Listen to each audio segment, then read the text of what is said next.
পবিত্র রমজান মাস এলেই গ্রাম বাংলার নানা প্রাচীন ঐতিহ্য নতুন করে প্রাণ ফিরে পায়। তেমনই এক ব্যতিক্রমী উদ্যোগ দেখা গেছে ৬ রমজান কুড়িগ্রামের ফুলবাড়ী উপজেলার খড়িবাড়ি বাজারের তাহের প্লাজায়।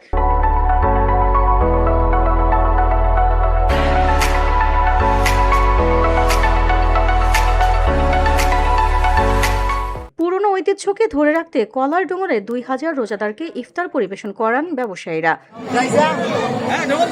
ইফতার মাহফিলে খিচুড়ি সাজানো হয় কলার ডোঙরে।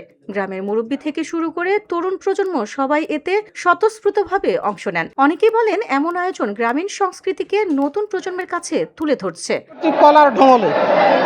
স্থানীয়রা জানান, আগে গ্রামাঞ্চলে কলাপাতায় খাবার পরিবেশনের প্রচলন ছিল ব্যাপক। পরিবেশ বান্ধব ও স্বাস্থ্যসম্মত হওয়ায় কলার ডোঙরে ইফতার পরিবেশন একদিকে যেমন ঐতিহ্যের স্মৃতি ফিরিয়ে এনেছে, অন্যদিকে প্লাস্টিক বর্জন কমাতেও ভূমিকা রাখছে।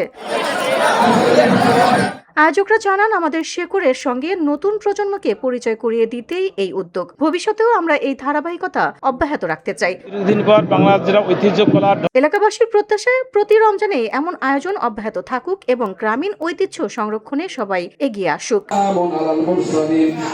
VOD Bangla news desk.